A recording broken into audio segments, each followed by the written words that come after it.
tenemos el epigastrio. ¿Querés que empiece otra vez? Porque ahí sé que empezó a grabar. No, o sea, recién lo puse al principio, pero tardó un toquecito, así que... Bueno, listo. No solamente la parte de que dijiste de los libros. Bueno, bárbaro. Listo. Entonces, con respecto al abdomen, siempre tener en la cabeza los cuadrantes, saber que hipocondrio derecho, hipocondrio izquierdo, flanco derecho, flanco izquierdo, fosa ilíaca derecha, fosa ilíaca izquierda, y en todo lo que es la línea media abdominal tenemos el epigastrio, la región umbilical o mesogastrio y el hipogastrio. Cada cuadrante tiene sus órganos y si tenés dolor abdominal a nivel de dicha región, tenés que sospechar que hay un órgano que se encuentra ahí que está afectado. ¿Sí?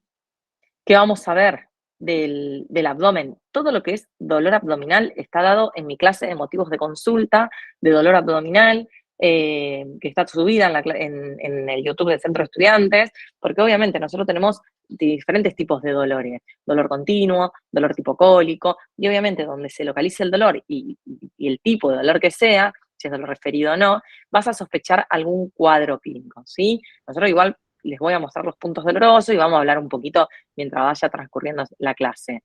Vamos a hablar un poco de auscultación de abdomen, un poco de palpación, tanto superficial como profunda, qué pasa, cuáles son las alteraciones que podemos encontrar en la palpación, a qué se denomina visceromegalia, obviamente qué es una hernia y cómo se evalúan las hernias. A nivel de percusión, vamos a hablar un poco de percusión de hígado y vaso, la puño-percusión y todo lo que es síndrome ascítico de Matoso.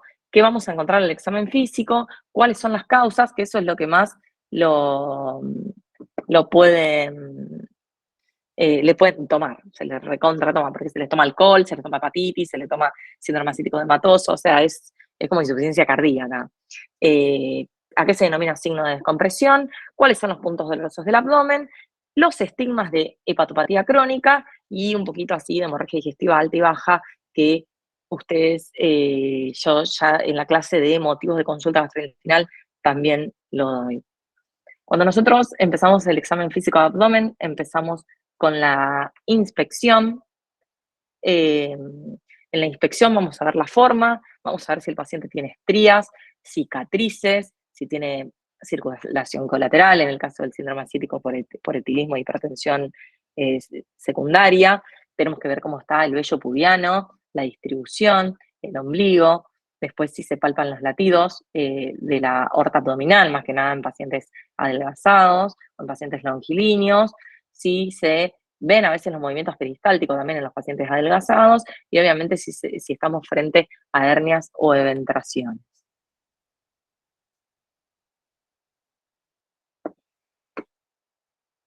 En la auscultación vamos a ver los ruidos hidroaéreos. Acuérdense que los ruidos hidroaéreos hablan de actividad abdominal, el intestino se mueve, entonces siempre es importante auscultar todo el abdomen y ver bien los ruidos. Puede haber soplos, frotes, pero no les van a tomar mucho. A veces en algunos pacientes puede haber soplos sistólicos en epigastrio, sí, pero nada, no le vamos a dar mucha, eso se lo van a tomar más en clínica. ¿Por qué es importante la auscultación y la inspección? Porque, por ejemplo, si viene un paciente con distensión abdominal y dolor abdominal generalizado, nosotros a la auscultación, ¿sí? Ya tenés distensión, catarsis negativa, náuseas, hiporexia o dispepsia, y el paciente tiene esta distensión y nosotros a la auscultación auscultamos disminución de ruidos o abolición de ruidos hidroaéreos, estamos hablando frente a un cuadro clínico que lo tienen que saber,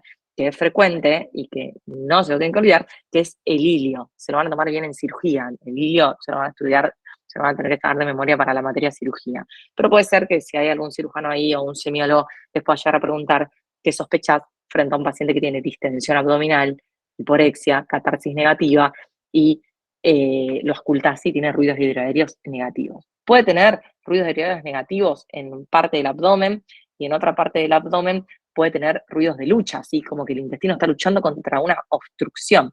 El hilio puede ser porque tenés un tumor o porque tenés una fítula o porque tenés una brida o adherencia que te comprime el intestino, entonces antes de la obstrucción hay toda una actividad que quieres que quiere luchar contra esa obstrucción, y después tenés un silencio auscultatorio, ¿sí?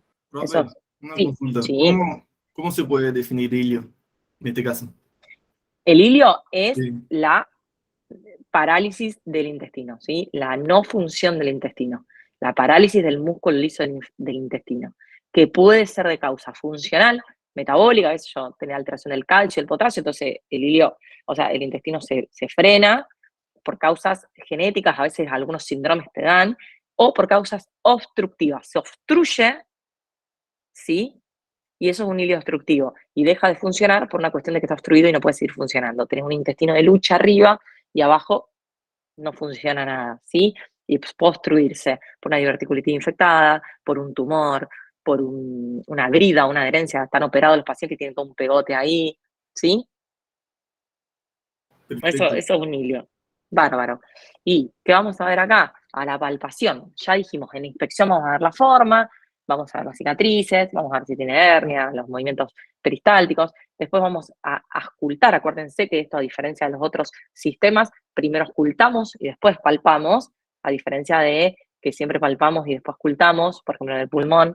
En cambio acá es al revés. Primero auscultamos y después palpamos, porque si vos palpás antes de auscultar, generás ruido y no sabes si son ruidos porque presionaste o... A la palpación vamos a palpar hígado, vamos a palpar vaso, ¿sí? Y vamos a ver si están aumentados de tamaño. Hépato o esplenomegalia son conceptos que los tienen que saber. Hepatomegalia es aumento del tamaño del hígado, que puede ser por un montón de causas, y la esplenomegalia aumento del tamaño del vaso. Ahora, ¿qué es la defensa abdominal? Esto es diferente de lo que nosotros lo usamos en la práctica. El libro dice, cuando el paciente se pone duro porque le duele, se pone duro porque se contrae, porque le duele, o sea, aumenta la tensión abdominal y le duele, pero no está peritoneal, no es que está el abdomen en tabla, ¿sí? Es defensa abdominal, porque le duele, vos le tocas y hace fuerza, como vos. O sea, ¿cuántas veces ustedes han tenido cólicos o algún dolor porque te cayó mal una comida y te tocas y te duele y te pones duro? Bueno, eso es defensa abdominal. Nosotros en la práctica decimos defiende cuando tiene signos peritoneales, pero no es así. En la bibliografía, la defensa abdominal es eso. Abdomen que está blando, pero cuando lo tocas, el paciente contrae. A veces, para eliminar o abolir esa defensa abdominal, lo tenés que distraer un poco y palpar, ¿sí? Después tenemos lo que es el signo de Bloomberg. Eso sí, el signo de Bloomberg es un signo que habla de irritación peritoneal. Cuando ustedes tienen un paciente con dolor abdominal, lo que tienen que saber es si hay irritación peritoneal o no. Es abdomen agudo, si es quirúrgico o es médico. Si lo tengo que entrar a operar ahora o no. Entonces, si tiene signos de compromiso peritoneal, ese paciente tiene que entrar al quirófano. ¿Cuáles son los signos de compromiso peritoneal? El abdomen en tabla. Paciente que tiene una tabla, literal, una tabla. No lo puedes tocar, que no solo que le duele, sino que está duro como una mesa. Es una roca el abdomen. ¿Sí? Eso habla de que hay vuelco de líquido inflamatorio, de sangre, de caca en el peritoneo. ¿Sí? Entonces, se inflama el peritoneo completo y hace el abdomen en tabla. El signo de Bloomberg es un dolor que se localiza en la fosa ilíaca derecha a la descompresión. Vuelvo al paz, presionás la fosa ilíaca derecha y soltás rápido. Si eso duele, habla que se despegan las hojas y habla de inflamación peritoneal, ¿sí? Eso es un signo de la apendicitis. Y después tenés el signo de, no sé bien cómo se pronuncia, los cirujanos lo pronuncian muy bien, de Genau-Musi, que es lo mismo, pero te pasa en todo el abdomen. Vas soltando y paciente que grita de dolor, eso habla de una irritación peritoneal. Sería como un parecido al abdomen en tabla, con un paso previo al abdomen en tabla. ¿Sí? Fíjense Profe, que, una pregunta, sí, perdón. ¿El abdomen en tabla sería lo mismo que la contractura? sí, sí, Sí, perfecto. sí. Para el libro sí. Después cuando ustedes piensen las prácticas, nosotros lo decimos al revés. Para el libro, sí. Contractura es abdomen en tabla, defensa del paciente lo hace voluntariamente. En la contractura el paciente no lo es involuntario, o sea, es reflejo por la inflamación. ¿Sí? Perfecto, sí, sí, gracias. Bárbaro. Eso lo pueden aclarar, porque hay docentes capaz que lo usan con la práctica. O sea, en el libro dice eso. Nosotros sabemos que en la práctica se dice al revés. Así lo tienen que decir. Porque nosotros en la práctica, ustedes van a escuchar que nosotros decimos, el paciente defiende. Nosotros ese vocabulario nos referimos a que hay irritación peritoneal, pero está mal dicho, ¿sí? Entonces, palpación profunda del abdomen. ¿Qué voy a palpar? En la palpación profunda voy a palpar el ciego y el sigmoide. Si ustedes se palpan a nivel del flanco izquierdo, de la fosa ilíaca izquierda, se van a palpar como un tubo. Bueno, eso es el sigmoide, ¿sí? El ciego es más difícil de palpar. Voy a poder palpar el hígado, voy a ver la forma, voy a ver el borde, la consistencia, si es doloroso, ¿sí? Dónde está el límite inferior, para ver si no se trata de una hepatomegalia. La vesícula. La vesícula se palpa en el hipocondrio derecho. Después les voy a mostrar cuál es el punto doloroso. Puede estar aumentada de tamaño, puede estar con una colecistitis, que es una inflamación, y eso duele la palpación. Y bueno, y el vaso igual, se puede palpar, ¿sí? Los riñones también se palpan mediante el peloteo, y obviamente después hablamos un poquito de la percusión. En la palpación tienen que tener en cuenta, y les pueden tomar en el examen, los puntos dolorosos. O sea, vos haces la palpación superficial, después haces la palpación profunda, y después te vas a focalizar en los puntos dolorosos, ¿sí? Tenemos el punto cístico, que es el que tienen acá, este tiene cursor, la tablet, el punto cístico, que nos habla que si es doloroso, vos tocas ahí y es doloroso, hablamos de una probable colecistitis. Después, si tenés el punto ureteral superior, puede hablar de una pielonefritis o una litiasis renal. Fíjense que tenemos los puntos ureterales, el punto cístico, el punto de Morris, que está entre el ombligo y el McBurney. Este es el que más le van a preguntar, el de McBurney, que habla de una apendicitis. Y los ureterales pueden ser el superior y el inferior. Y tenemos el McBurney derecho y el McBurney izquierdo, que habla de diverticulitis, ¿sí? Acá, esto le quiero mostrar, es una radiografía de un hilio, de lo que estuvimos hablando. Estos son imágenes de un intestino que dejó de funcionar porque está obstruido o por una cuestión mecánica, por una cuestión funcional. Fíjense que se ve, perdí el cursor, fíjense que se ve como una imagen en pila de monedas. No se corre el cursor, no importa. Se ve una imagen en pila de monedas, ahí en la imagen derecha, o la izquierda, mejor dicho, y en el otro se ven niveles hidroaéreos. Estas son imágenes radiográficas típicas del hilio. Vos tenés un paciente con esa clínica y le pedís esta imagen, tipo en pila de monedas, o que te hacen estos niveles hidroaéreos, esos son signos de obstrucción intestinal. ¿Sí? Vamos a hablar un poquito de hernias y eventaciones. Esto se lo pueden tomar en cirugía, pero también he escuchado que lo han tomado en defensa y está dentro de los contenidos de semiología. ¿Qué son las hernias y qué son las eventaciones? Qué bronca que se me tildó el cursor. A ver. No, híjole. Bueno, con respecto a las hernias, la hernia, acuérdense que es una salida, o sea, una protrusión, sale del abdomen un elemento anatómico, ¿sí? O sea, sale parte del intestino, ¿sí? Sale, van a ver un bulto en la piel, pero ese orificio ya lo tenía la pared. Por ejemplo, son orificios que lo tenemos desde nacimiento, que se encuentran débiles y por eso sale el contenido por ahí. Por ejemplo, el orificio inguinal, por eso tenemos las hernias inguinales, y el orificio umbilical, por eso tenemos las hernias umbilicales, ¿sí? Son orificios que son débiles, que frente a aumento de presión o a debilidad de la pared, sale, ¿sí? Esos son hernias. La eventración, a diferencia de la hernia, es lo mismo, sale elemento intraabdominal, pero de una debilidad de la pared que no es que vos naciste con esa debilidad, sino que se hizo, está patológicamente constituida. Por ejemplo, un paciente que se operó, que tiene una cicatriz que le va desde el apéndice cifoide hasta el ombligo, esos pacientes que se operan, que los abren así, ahí queda, o la cesárea, ahí queda una herida, una debilidad en la pared quirúrgica. Bueno, pacientes que no se cuidan bien, que no hacen fuerza abdominal, o sea, que no hacen una buena rehabilitación, que no usan faja, les queda una debilidad. Entonces, cuando el paciente hace fuerza, se le sale todo el contenido abdominal y a veces se puede complicar porque se puede obstruir, el mismo agujero lo que hace es comprimir el intestino y obstruye, ¿sí?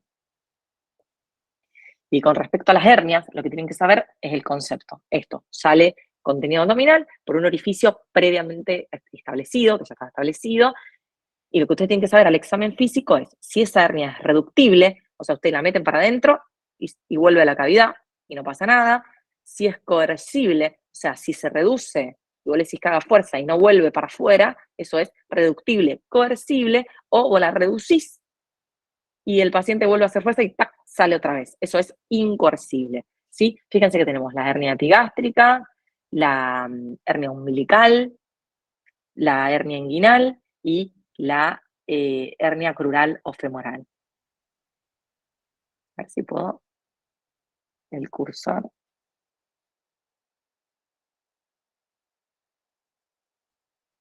Qué guacho. Bueno. Denme un segundo. ¿No te conviene desenchufarlo y volverlo a enchufar? No, porque tengo el pad. El pad. Pero bueno. Quedó ahí tildado el cursor y no sé por qué, si antes lo usé re bien. Hernia epigástrica, sí. Tiene 2 botoncitos. Sí, ya lo apreté, los 2 botoncitos y nada. Si aprieto el botón, avanza, diríamos. Pero bueno, no está muy amiga la tecnología conmigo hoy. Ni ayer peor. Hoy por lo menos anda internet bien. Tenemos hernia epigástrica, hernia umbilical, esto le pueden preguntar, hernia inguinal y hernia crural. ¿Sí? ¿Qué tienen que saber ustedes? Paciente que entra con dolor abdominal, puede ser que, y con una hernia, puede ser que esa hernia está atascada.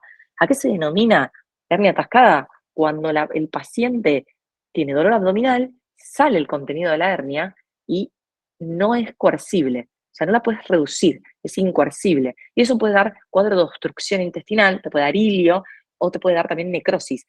Entra en una isquemia, esa parte del intestino, y el paciente se descompensa, le baja la presión, todo, y tiene un abdomen agudo. Eso se opera, es un abdomen agudo quirúrgico. ¿Sí?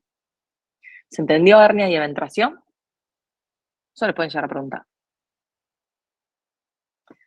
Después tenemos, Sí. cualquier cosa me preguntan, yo sigo nomás. Dentro de lo que es la palpación abdominal, también tenemos la hepatomegalia dolorosa, paciente con hígado grande que lo palpás y duele. Eso puede a veces ser por la insuficiencia cardíaca derecha, está congestionado y molesta un poco. El reflujo hepatoyugular es un reflejo que podemos ver, es el reflejo hepatoyugular o reflujo, algunos lo dicen, que uno presiona y aumenta la presión a nivel de la yugular. Y el signo del témpano. El signo del témpano después se los explico con síndrome ascítico. El signo de Murphy es en el punto cístico, cuando el paciente tiene una colecistitis o apretás ahí, le decís que inspire. Cuando inspira, baja el diafragma, entonces exponés más la vesícula y tocas justo ahí donde está inflamado y el paciente le duele peor, ¿sí? Le duele peor. Después tenemos la ley de Courvoisier-Terrier, que obviamente ustedes lo deben pronunciar mucho mejor, que es aquel paciente que viene con ictericia progresiva y la vesícula que se palpa, pero que no duele. Eso habla de un cáncer. Cuando vos tenés un paciente con ictericia fría, que viene con una masa a nivel ahí del hipocondrio derecho, que se llama signo de Bari de Pick, que es la vesícula que se palpa y no duele, eso habla más de un carcinoma, ¿sí? De tumor de páncreas, de cabeza de páncreas, que tira la vesícula para adelante. Eso es un signo, eso se lo pueden preguntar en cirugía, ¿no? Pero bueno, yo siempre lo digo porque entra dentro de los contenidos, está dentro del listado de los contenidos. Una vez que palpamos, podemos percutir, ¿sí? A veces algunos percuten antes de palpar. La percusión, vamos a encontrar timpanismo en todo el abdomen, ¿sí? Que habla de aire a nivel abdominal. Podemos tenerle el timpanismo en el espacio de Traue, eso no creo que se los tomen, pero ténganlo en cuenta que vas a tener a nivel del hipocondrio izquierdo, donde está el vaso, percutiva, tener timpanismo, matidez, timpanismo, y después empieza la sonoridad del pulmón. Ese espacio de timpanismo se habla del espacio de Traue. Después vamos a hablar un poquito de la matidez desplazable, que lo voy a hablar con síndrome ascítico, y la matidez fija, ¿sí? Acuérdense, ustedes lo normal es que percutan timpanismo abdominal. Si yo percuto matidez es porque tengo algo sólido. Tengo agua, tengo un órgano, tengo un tumor. ¿Cómo saber si tengo algo, tengo un tumor o tengo agua o tengo un órgano? esa matidez se va a desplazar. Si yo tengo un síndrome ascítico y tengo agua, al paciente lo giro para el costado y empiezo a percutir otra vez, y donde estaba la matidez se va. Eso se llama matidez desplazable, porque el agua se fue para todo un costado. En cambio, si es un tumor, si es una vejiga que está llena, si es un embarazo, el paciente, por más que donde se mueva, no va a desplazarse la matidez, se mantiene fija. ¿Sí? Eso le pueden preguntar, la diferencia de matidez desplazable de la matidez fija. ¿Sí? ¿Se entendió? ¿Se entendió la inspección? ¿Se entendió la palpación? La percusión y la auscultación. Y después de ver más o menos las alteraciones en cada maniobra, lo que vamos a hablar es de síndrome ascítico de Matoso. El síndrome ascítico de Matoso, temón, madre de la materia, tanto injuria como defensa, les pueden llegar a preguntar, si les toman semio, cuáles son los signos y síntomas del síndrome ascítico de Matoso. Sepan que el síndrome ascítico de Matoso es un conjunto de signos y síntomas producidos por aumento del líquido de agua intraabdominal, ¿sí? O sea, hay agua en el peritoneo. A la inspección, el abdomen va a estar distendido, obviamente, por este contenido de líquido, y la percusión va a tener matidez. ¿Y cómo va a ser esta matidez? Va a ser una matidez desplazable, ¿sí? El paciente se va para el costado y se traslada. Y va a tener límite superior cóncavo. ¿Por qué? Porque desde el abdomen, entonces, tira el diafragma para arriba. Y va a tener el signo de la onda cítica. Acá ven cómo es la matidez desplazable. Al paciente le palpás, ¿sí? Y lo pones de costado y la matidez se desplaza. Y fíjense en la figura número B, la maniobra de la onda cítica, presionás de un lado como para acumularte líquido y le das unos golpes tipo de percusión y vas a sentir en la palma de la mano cómo rebota el agua, ¿sí? Le voy a abrir a mi perra porque está pidiendo entrar. Deme un segundo.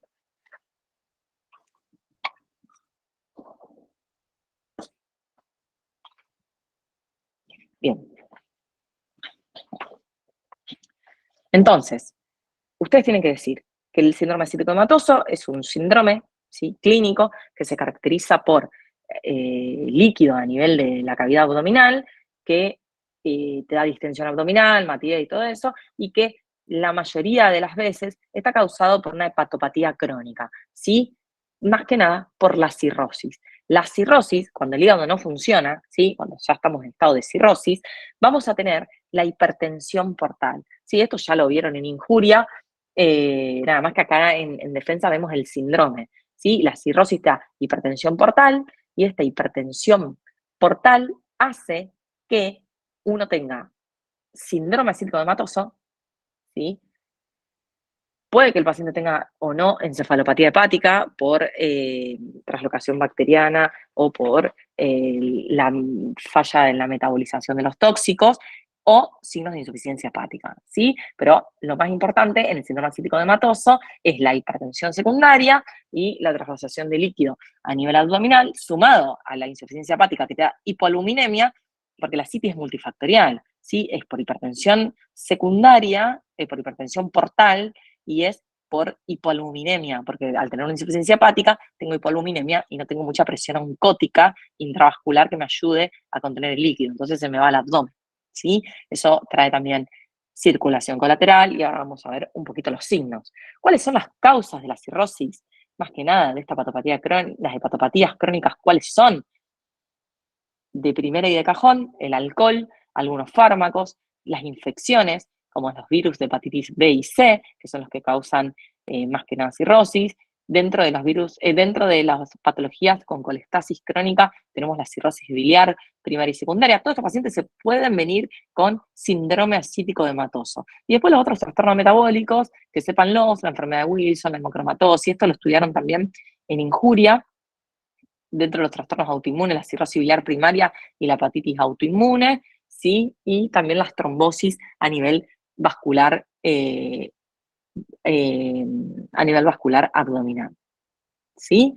Fíjense, ¿cuáles son las manifestaciones clínicas? Siempre va a depender. Si vos tenés un paciente que tiene una cirrosis con un síndrome ascítico de Matoso, pero esa cirrosis está compensada, el paciente está bien tratado, vas a tener circulación colateral, el paciente va a estar orientado, pero va a tener distensión abdominal, no va a tener dolor abdominal, pero va a tener ascitis, un poco de más en los miembros inferiores por la hipoalbuminemia, va a estar adelgazado, va a tener circulación colateral, signos, si es etilista, de patopatía crónica, como dije antes, la facie de la hipertrofia parotidia bilateral, va a tener trastornos tróficos en miembros inferiores y puede tener ginecomastia por el tema de la metabolización de los estrógenos.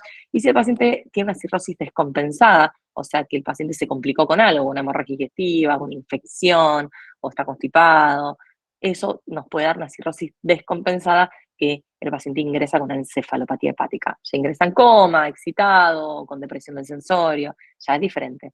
O con un abdomen, por ejemplo, una peritonitis bacteriana espontánea, se infecta ese líquido, entonces el paciente va a tener distensión abdominal sumado a dolor abdominal y puede llegar a tener fiebre, ¿sí? Esto es el signo de la cabeza de medusa. Acá tienen la circulación colateral, acá también tenemos la circulación colateral. Y bueno, ¿cuáles son los signos del paciente que viene con una cirrosis Child-C? Acuérdense que se clasifica la cirrosis, una cirrosis en Child-C por hepatopatía crónica secundaria al alcohol. Puede venir encefalopático, puede venir en coma o no, siempre dependiendo si está compensado o no. Va a tener hedor hepático, que es un aliento que huele a cadáver, es real. Va a tener ginecomastia, ictericia, ascitis y edema, ¿sí? Eso bien es el síndrome de hepatopatía crónica etil, y no se olviden el síndrome ascítico edematoso, ¿sí? Eso más o menos es abdomen. Lo que es dolor abdominal, vean lo de la clase de motivos de consulta de abdomen, el síndrome ascítico edematoso y todas las alteraciones tanto de percusión, palpación, auscultación y percusión, ¿sí? ¿Alguna duda o arrancamos con aparato neurológico? Bien, arrancamos nomás. Aparato neurológico, algo dimos ayer, la parálisis facial periférica y central, vimos algunos reflejos, pero hoy vamos a encarar un poquito más los pares craneales que les pueden llegar a tomar si le toman semio y un poquito cómo se evalúa el examen físico y qué alteraciones puedo encontrar. Acuérdense de los reflejos osteotendinosos y cutáneo-mucosos, sépanselos, sepan más o menos las maniobras que se las pueden tomar. Cuando yo digo que tiene Babinski, ¿qué significa que es? Y los sucedáneos del Babinski. Clonus de rodilla y pie. Este es el temario que está en la cátedra de semio que incluye el final. Los signos de Kernin y Brudzinski, a qué denominamos rigidez de nuca y en qué patología lo vamos a encontrar. El examen de la sensibilidad, ¿sí? ¿Cómo la vamos a evaluar? ¿Cómo vamos a evaluar los pares craneales? ¿Cómo vamos a evaluar la ataxia? ¿Sí? El rombo, el dedo nariz, el talón rodilla, y obviamente les voy a contar un poquito del síndrome parkinsoniano y el signo de la rueda dentada. En la cara de esas de Homero, porque neuro es re difícil, nadie lo estudia, no lo toman mucho, entonces cuando te lo toman la mayoría se bocha porque nunca llegas a estudiarlo, entonces más o menos si no lo estudiaron, por lo menos quédense con esto, que les va a servir mucho para la práctica, ¿sí? La idea es que lo estudien, pero bueno, a veces por cuestiones de tiempo o por cuestiones de complicación de muchos contenidos, uno lo deja un poco de lado, ¿sí? Cuando yo voy a hacer un examen físico neurológico, lo que no me tengo que olvidar es evaluar el estado de conciencia, ¿sí? Voy a evaluar el estado de conciencia, voy a evaluar la motilidad. Yo el estado de conciencia, ¿cómo lo voy a evaluar? Si el paciente está lúcido, está despierto, está bien, vos le preguntás y responde, eso ya lo puedo ver en el mismo momento que lo llamo en la consulta, que entienda que lo llamé y que venga, ya está lúcido. Puede tener tendencia al sueño, ¿sí? Se está durmiendo, pero dentro de todo tiene sueño, sí, está medio decaído, pero dentro de todo entiende todo. El obnubilado, que necesitas estimularlo para que se despierte, con dolor, contacto, con llamado, y el coma, ¿sí? El coma no responde a ningún estímulo, entonces el paciente está en coma. Eso más o menos en estado de conciencia. Después voy a pasar a la motilidad. La motilidad, voy a evaluar la motilidad voluntaria, levantar los brazos, estirar las piernas, mover las piernas. Y ahí voy a evaluar si el paciente tiene paresia, si tiene disminución de la fuerza, las parestesias o paresias, si se pueden dividir en paraparesias cuando son de miembros inferiores, cuadriparesia cuando son de los 4 miembros, o hemiparesia cuando es la mitad del cuerpo, y las voy a clasificar en grados, ¿sí? Si yo tengo una hemiparesia 5/5, nada, es normal, se mueve, o sea, es normal. 4/5, el paciente tiene una debilidad donde vos empujando al paciente, haciendo fuerza, le cuesta vencerte. En cambio, el 3/5, el paciente, vos lo tocás y se le cae el brazo o la pierna. Y el 2/5, el paciente levanta, pero la misma gravedad le gana. Y el 1/5, el paciente arrastra y el 0/5 está pléjico, ¿sí? O sea, nosotros tenemos la plejía, que es la parálisis total. Entonces, eso con respecto a la movilidad voluntaria. Mueve los brazos, mueve las piernas, y si no los mueve, ¿qué grado de paresia tiene? Si está pléjico, no lo mueve. Si está parético, es que lo mueve poco y lo tienen que clasificar según grados. La movilidad involuntaria, que son los reflejos osteotendinosos y cutáneos mucosos, que los tienen que saber. Y después, cuando ya vieron la movilidad, tanto voluntaria como involuntaria, y el estado de conciencia, vamos a pasar a la coordinación neuromuscular. Acá voy a evaluar cerebelo, sistema posterior, voy a evaluar la marcha, ¿sí? Y las alteraciones de la marcha pueden ser a veces por vértigo. Si vos tenés una coordinación neuromuscular alterada, tenés lo que se denomina vértigo, ¿sí? Y después la agnosia. Agnosia es si el paciente reconoce, si puede hablar, si reconoce los objetos, pero eso más que nada para que lo tengan en cuenta, pero no se olviden esto, la coordinación, la movilidad, la motilidad y el estado de conciencia. Con respecto a los reflejos osteotendinosos, clasificarlos según cómo se ven, si está disminuido, si está normal, si está hiperrefléxico, y estos son, ahí le puse la lista a todos los que son. Tienen que saber cuál es la maniobra, porque en semi ahora están tomando un montón de maniobras, más de lo que son los pares y todo eso, a veces los toman. Acá yo les dejo las fotos, igual esto está en el Argente, son el reflejo masseterino, el reflejo estilo radial, el reflejo bicipital, eso se lo pueden llegar a tomar. El tricipital, si les toman alguien muy exigente, les puede tomar las vías, no creo, pero a veces se ponen un poco exigentes. El cúbito pronador, fíjense, el medio pubiano, yo se los dejo acá para que lo tengan en la diapositiva, ¿sí? El rotuliano con el paciente acostado y el rotuliano con el paciente sentado. Acá tenemos el aquiliano, que se puede hacer también acostado o con el paciente de rodillas en la camilla. Y dentro de los cutáneos mucosos tenemos todo esto, el córneo palpebral, el conjuntivo palpebral, el palatino, el faringio, el plantar, el bulbo cavernoso, tenemos esos. Estos saberlos que existen y no mucho más, ¿sí? ¿Y qué te pueden llegar a tomar? Esto, el signo de Babinski. Cuando vos tenés un paciente que tiene una alteración de la primera motoneurona, o sea, una alteración a nivel del sistema nervioso central, se van a invertir algunos reflejos. Uno de los reflejos que se invierte, o sea, lo normal es que vos le pases por la planta del pie un bajalengua o un palito y el paciente flexione, haga una flexión. ¿Qué pasa? Cuando no está esta flexión porque tenés una alteración como una ACV a nivel de la primera motoneurona, el paciente extiende, tiene lo que se llama el signo de Babinski. A veces es indiferente, te queda el pie así, no se flexiona ni se extiende, y nosotros usamos lo que son los sucedáneos, ¿sí? Que son estimulaciones en otras partes que pueden desencadenar el reflejo. Está la maniobra de Oppenheim, raro que te tomen los nombres, ¿sí? Tenés que conocerlos como sucedáneos de Babinski. Presionás en la cara anterior de la pierna y ahí extiende, y la de Schaffer presionás en la cara posterior y ahí extiende. Eso es cuando no te cierra el Babinski, ¿sí? No, es indiferente. Concepto de clonus, no mucho más. Te pueden llegar a preguntar el concepto, que es cuando vos aplicás un estímulo en una determinada articulación, ¿sí? Y hay una respuesta muscular refleja repetitiva, ¿sí? Fíjense que en la rodilla le presionás la rótula y empieza a contraer el cuádriceps, el pie pasa lo mismo y con la mano también, ¿sí? Conozcan más o menos el concepto, no creo que les tomen mucho más que esto.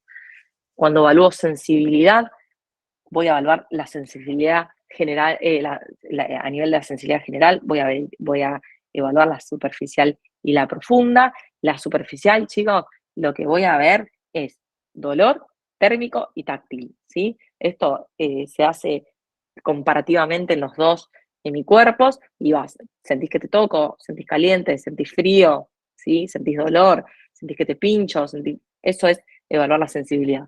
Se evalúa mediante, nosotros lo usamos mucho, por ejemplo, en oncología, en los pacientes que tienen tumores que le invaden la médula o que le invaden las vértebras, entonces nosotros vemos, tiene compromiso de la sensibilidad a nivel de C6, C5, C4, o sea, vas viendo por región, por eso les puse la fotito. Acá se ve la sensibilidad, tanto térmica como táctil, y la vibratoria. Y esto con respecto a la coordinación neuromuscular. Viste que les dije, evaluamos la conciencia, evaluamos la movilidad o la motilidad, tanto voluntaria como involuntaria, y después evaluamos la coordinación neuromuscular. La coordinación neuromuscular es la ataxia, ¿sí? Es si el paciente puede realizar movimientos precisos, ahí dentro está la marcha, y si los hacemos en justo, o sea, si agarra un vaso normal, si tiene movimientos ordenados, coordinados, todo movimiento que sea incoordinado, ¿sí? Que el paciente se maree, que el paciente no pueda mantener una marcha, que el paciente no pueda agarrar un vaso, se llama ataxia, ¿sí? Obviamente la ataxia está presente cuando vos no tenés una parálisis. Si vos tenés una parálisis en la mitad del cuerpo, obviamente no lo va a hacer caminar al paciente porque el paciente se va a caer, pero eso no es una ataxia, eso es una plejía.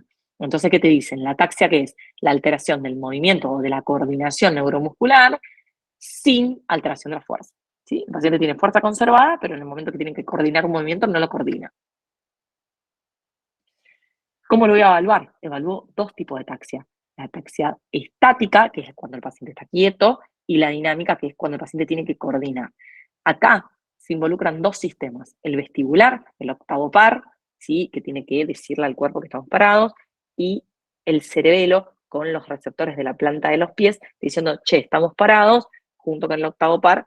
Entonces, cualquier alteración del octavo par o del cerebelo te puede dar alteración a nivel de... Por eso está lo que se llama el vértigo. Si el vértigo, que es paciente que no se puede mantener en pie, ¿sí?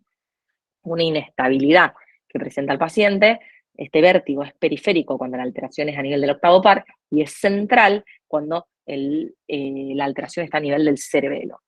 Para eso vamos a evaluar la maniobra de Romberg. Con esto evalúo si el paciente tiene todo esto ordenado. Lo hago parar, me quedo ahí cerca, le hago cerrar los ojos y si se tambalea para el costado es un Romberg positivo lateral y si se marea para adelante, si se tambalea para adelante es ahí tiene una ataxia a nivel estático, ¿sí? En cambio, la dinámica se puede coordinar. Entonces la haces en la prueba de dedo-nariz.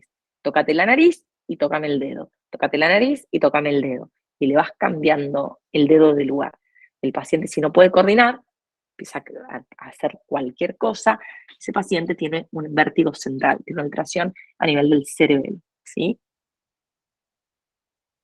Eso con un poquito con el tema de la coordinación neuromuscular, ¿sí?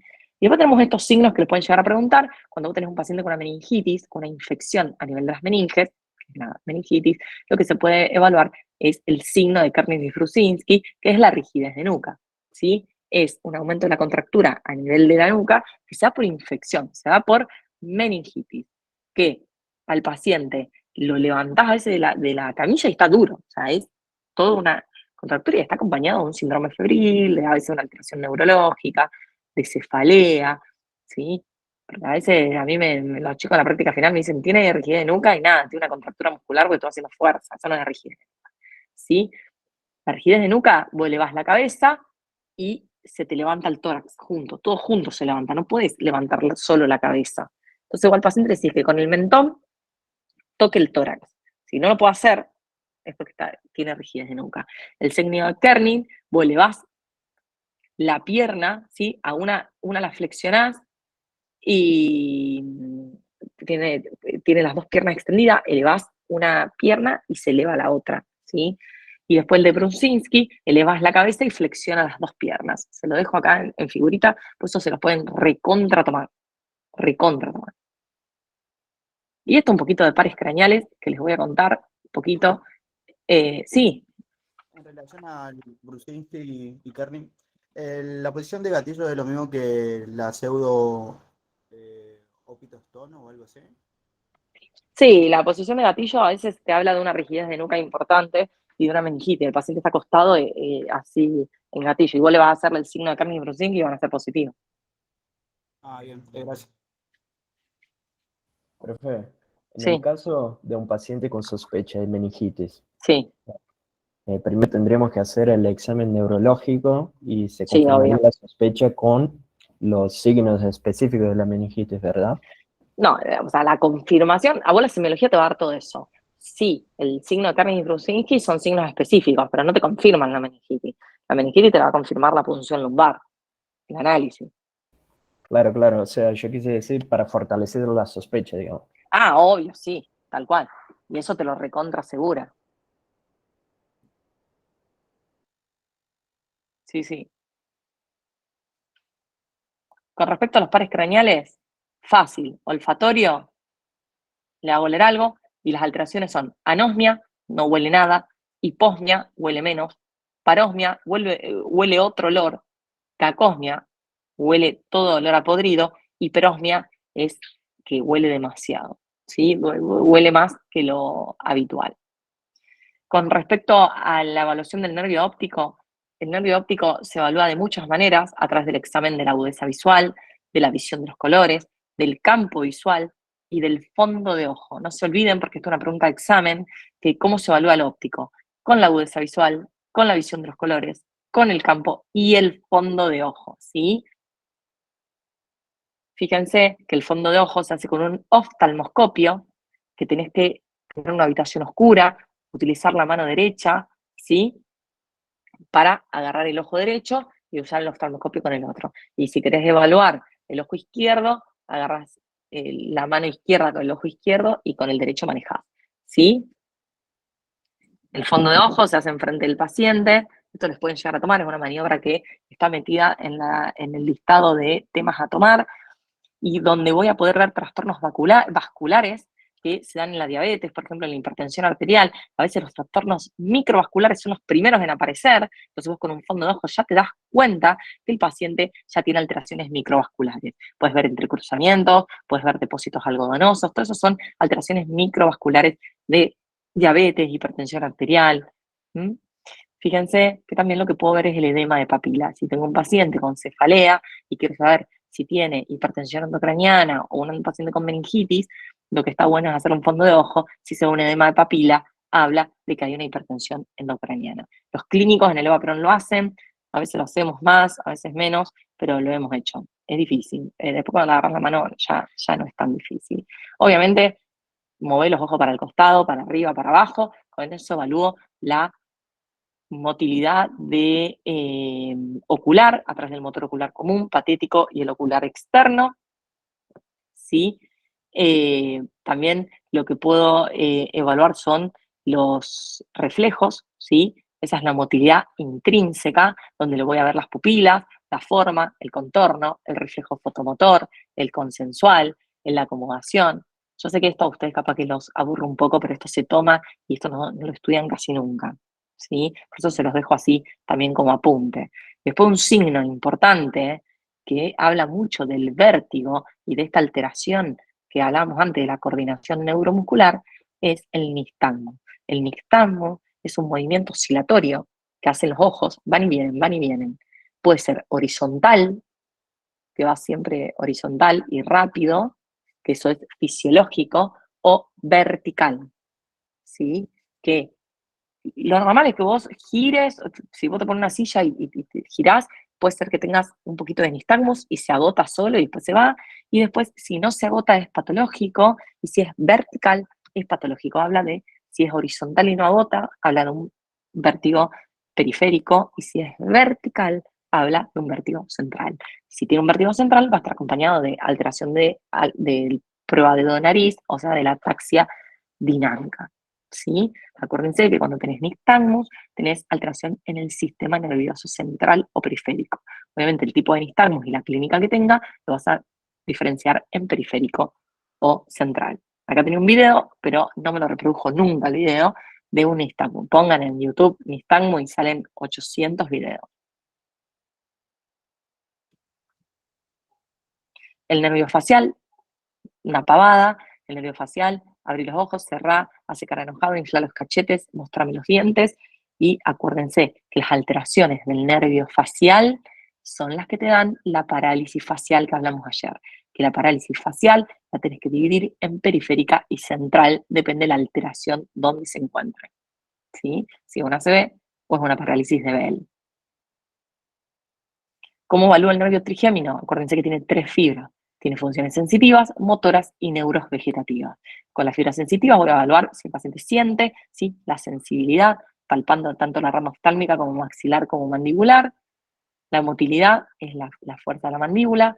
Le voy a oponer todos los movimientos de la mandíbula. Le digo que abra la boca y yo se la cierro, que la lleve para un costado y yo se la pongo. ¿Sí? Con eso evalúo la fuerza de la mandíbula. Y obviamente la rama vestibular la voy a evaluar con los exámenes, tanto de la rama coclear, el auditivo, el nervio auditivo, lo voy a evaluar tanto con la rama coclear como la rama vestibular. Esto ya lo saben, la rama coclear te puede dar hipoacusia, tanto de conducción como de percepción. Sépanse cuáles son las alteraciones, ¿sí? Nosotros tenemos la prueba de Weber y la prueba de Riné. Estas 2 pruebas nos van a evaluar nosotros el tipo de hipoacusia, ¿sí? Yo acá se los dejé, el diagnóstico diferencial. Vos tenés un paciente con la prueba de Weber, le pones golpeás este diapasón y se lo pones bien en la calota, bien arriba. Entonces el paciente que tenga una hipoacusia de conducción, tiene un tapón de cera, este Weber va a lateralizar al lado de la lesión. ¿Por qué? Porque cuando yo le produzco el sonido acá, voy a ver que a nivel central está todo bien. Es algo que no me conduce, ¿sí? En cambio, la de Riné, fíjense que la de Riné y haces la vibración y se la pones acá en el oído. Si escucha bien, es porque la conducción está bárbara. Si no escucha, y encima después hace la de Weber y no escucha, tiene un problema tanto de conducción como de percepción. Este cuadrito está divino, es una boludez, es fácil. No quiero que lo tomen, pero si lo toman y te bochan por esto, te quieren matar porque es fácil, ¿sí? Saber esto, la diferencia que hay entre conducción y percepción y las pruebas. Conducción es porque no conduce, porque tengo obstruido algo del oído, y percepción es hay algo del nervio que no me recepciona el sonido, ¿sí? Hay algo central. Y la rama vestibular, voy a ver el Romberg, voy a ver todo lo que es la ataxia y la prueba de los índices. Le decís que te toque con sus índices, tus índices, ¿sí? El glosofaringio, veo tanto los gustos, si siento los gustos, y la elevación del velo del paladar, el reflejo de la náusea, ¿sí? Y la arcada, cuando le pones el palito. Y el neumogástrico, se le pide al paciente que degluta, si no tiene problemas para deglutir no hay nada, si habla bien tampoco hay nada, ¿sí? Y obviamente si tiene frecuencia cardíaca, el neumogástrico también, si está alterado, te puede dar bradicardia, taquicardia. Este es el espinal. Le digo al paciente que diga que me importa, no mucho más de esto. El hipogloso mayor es la fuerza que tiene la lengua a nivel del carrillo. Esto se los dejo porque no lo voy a dejar de estar. Y esto es algo que le pueden tomar, esto es más para clínica, que ¿qué pasa? Cuando vos tenés alteración de los ganglios basales, los ganglios basales secretan dopamina. Cuando tenés un déficit de dopamina y alteración de los ganglios basales, el paciente va a tener lo que se llama el síndrome extrapiramidal, que el que más le pueden llegar a tomar es el de la enfermedad de Parkinson. Tenés una depresión de la dopamina por la alteración de los ganglios basales, entonces el paciente va a tener lo que es un síndrome extrapiramidal, va a tener una rigidez, ¿sí? Que va a responder cuando vos le das dopamina bioral. Entonces el paciente le haces la rueda dentada, le haces que flexione el brazo, vos le haces flexionar y va por parte, ¿sí? No es lo mismo que vaya todo duro, va por partes, de tac, tac, tac. Eso es bien signo de la enfermedad de Parkinson, la rueda dentada por síndrome extrapiramidal. O sea, ¿qué es la enfermedad de Parkinson? Es una alteración, es un síndrome extrapiramidal producido por una depresión de dopamina a nivel de los ganglios basales, ¿sí? Y acá tenemos que esta depresión de dopamina trae otros signos y síntomas, como son la postura agachada, la marcha corta, lenta, ¿sí? El temblor distal, que el temblor cuando agarra algo el paciente se le va, tiene cara de depresivo, a veces parecen pacientes depresivos, pero están parkinsonianos, ¿sí? Y bueno, neuro es medio embole, no les voy a mentir, pero bueno, se los di todo, porque esto es lo que entra, y por lo menos si no me lo leyeron, quédense con lo que hay en la clase como para defenderse ahí en el examen. Pero es importantísimo porque después en clínica no entienden nada y en la PFO cuando les digo que vayan a ver una ACV, no saben cómo se evalúa la conciencia, no saben cómo se evalúa la motilidad, no saben cómo se clasifican las parecias, porque nunca estudiaron esto. Así que por lo menos ahora, cuando estén ustedes en la práctica final, yo les voy a decir, yo les di la clase de cómo evaluar un paciente a nivel neurológico. Y bueno, éxitos en el examen, si les va mal, no hay que preocuparse, sirve para estudiar más. A veces los exámenes no son justos, a veces sí, así que nada, ustedes hagan lo que puedan, estudien todo lo que tengan que estudiar, que después el factor suerte obviamente puede estar o no de su lado, pero lo más importante es que cuanto más estudien, las probabilidades de que los bochen son menos, ¿sí? Que los bochen no significa que no saben y que aprueben no significa que saben, siempre digo lo mismo. Así que bueno, un gusto para los que no me conocen. Y bueno, bienvenido a estas materias clínicas, que ahora se viene lo más lindo de la carrera. Lo más lindo y lo más difícil también. ¿Cómo hago para dejar de compartir? Acá. Bueno, ¿alguna duda?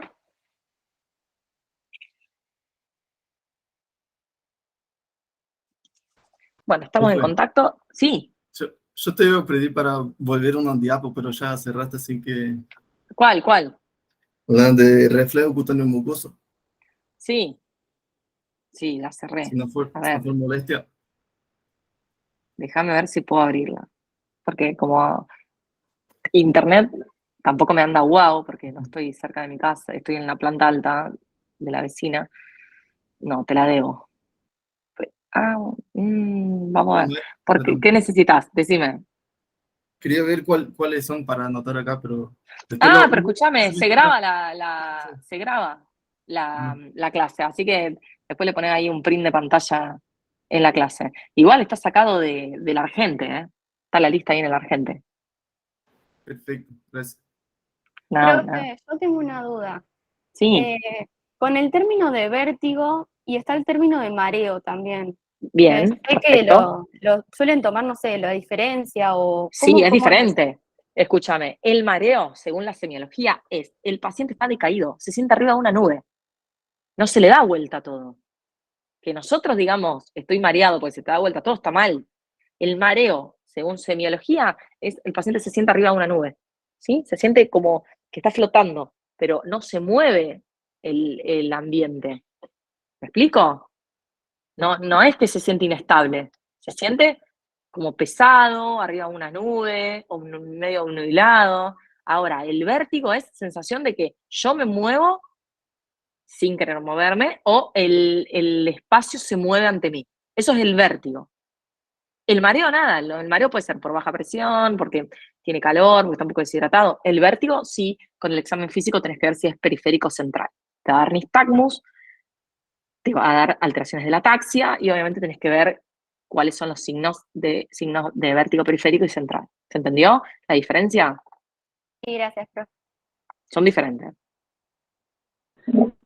Profe, una consulta en relación a que dijiste el nivel hidroaéreos. ¿Cuál sería la definición de nivel hidroaéreo en la placa de abdomen? Yo sé que por una Bien. obstrucción, pero ahí yo me quedé un poco colgado. No, el nivel hidroaéreo habla de que hay un intestino paralizado y vas a ver aire estancado en la placa. ¿Ves como esas burbujitas aisladas, así, ves burbujitas? Eso significa que no hay actividad intestinal, porque no tiene que haber aire y líquido estancado en el abdomen. Sería así. O sea, uno imaginólogo te lo va a responder mejor cómo se describe en la placa. Pero el nivel hidroaéreo es eso. Vas a ver como burbujas en la radiografía que no tendrían que estar. Porque una radiografía normal no tiene eso así. Vas a ver que es una imagen bien típica que es como un nivel de agua y uno de aire. O sea, es una línea y un nivel de aire. Eso no se ve en una placa Sí, normal. buenísimo. Sí, porque yo había entendido eso, que sería aire y agua también. Claro. Bueno, gracias, profe. No. Profe, una consulta. No sé si ya le hicieron al comienzo de la clase, pero ¿usted qué tiene como definición a hacinamiento? Pero eso no es semio. No. Hacinamiento es El tema es que yo no te lo puedo decir, eso es como lo uso yo, pero usted busquen el concepto de la bibliografía, que es el que se van a poder defender, ¿sí? Hacinamiento es, según lo que yo sé, es cuando viven 5 personas en la misma habitación, que comparten solo una habitación, no sé, viene el concepto, tengo miedo, esto me graban, y después uno capaz que le erra un poco en el número, y no me voy a arriesgar a tirarte un concepto bien claro, pero si querés lo busco en la bibliografía y te digo cuál es el que se usa en la bibliografía. Nosotros hablamos de hacinamiento cuando viven mucho en una misma casa, cuando no tienen distribución de habitaciones adecuadas para la cantidad de personas que son, pero no te puedo decir bien el número y todo eso porque no lo tengo claro. Después, si querés, se lo mando a Octavio por un mensaje, lo busca bien en la bibliografía. Porque eso no es semio, diríamos. No sé. Me suena 5, pero no sé. Según el concepto dice que son hasta 3 personas en una habitación, pero para algunos profesores preguntan, ¿y esa habitación, no sé, cuánto mide? Porque no es lo mismo, no sé, una habitación de diferentes dimensiones, digamos. Sí, no está mal pensado, pero hay que verlo en la bibliografía. No lo sé. Realmente no lo sé. Dale, no hay problema. Gracias. Dale. Para hacer una consulta, Sí. para de pronto si yo tengo un paciente con signos y síntomas, Te silenciaste. uy, perdón, ahí, Sí, signos y síntomas de qué? de meningitis, y teniendo en cuenta que no puedo hacer una punción lumbar con una, no sé, con presión intracraneana, o sea, con hipertensión intracraneana, Sí. ¿cómo me puedo fijar en eso? O sea, hago un fondo de ojo, No, veo lo tratás. no, pero ¿cómo me doy cuenta que tiene hipertensión intracraneana? Va a tener, ¿cuáles son los signos y síntomas de la hipertensión endocraniana? ¿Qué va a tener aparte de la fiebre? Sí. Hay signos y síntomas de hipertensión endocraniana. ¿Cuándo sospechás hipertensión endocraniana? Con rigidez de nuca, no sé, con edema, con fondo No, de la ojo. rigidez de nuca es irritación meningia, no es un signo de hipertensión endocraniana. ¿Cuáles son los signos de hipertensión endocraniana? Pueden participar todos y todas. Vómito en chorro, ¿puede ser, profe? ¿Cómo? Vómito en chorro. Vómito en chorro, cefalea incoercible, cefalea que empeora con el decúbito. O sea, vos tenés a veces un paciente con fiebre y rigidez de nuca y tiene una meningitis y no tiene hipertensión endocraniana. No tiene vómitos en chorro, no tiene cefalea de intensidad 10/10, que cuando se acuesta no puede estar, no tiene fotofobia. Con todos esos signos que te indiquen hipertensión endocraniana, le tenés que hacer un fondo de ojo. Si el fondo, esto me lo tomaron en clínica, si el fondo de ojo tiene edema de papila, tiene hipertensión endocraniana. Si no tenés la posibilidad de hacer fondo de ojo, haces una tomografía de cráneo antes de punzar para ver si tiene hipertensión endocraniana, en la tomografía. Dale, profe, de una. Mil gracias. Listo, acordate esos signos de hipertensión endocraniana. Sí. Mil gracias. Bueno, éxitos en el examen y cualquier cosa, soy todo oídos y nos vemos cuando quieran. ¿Sí? Adiós. Gracias, profe. Y espero que les haya servido. Adiós.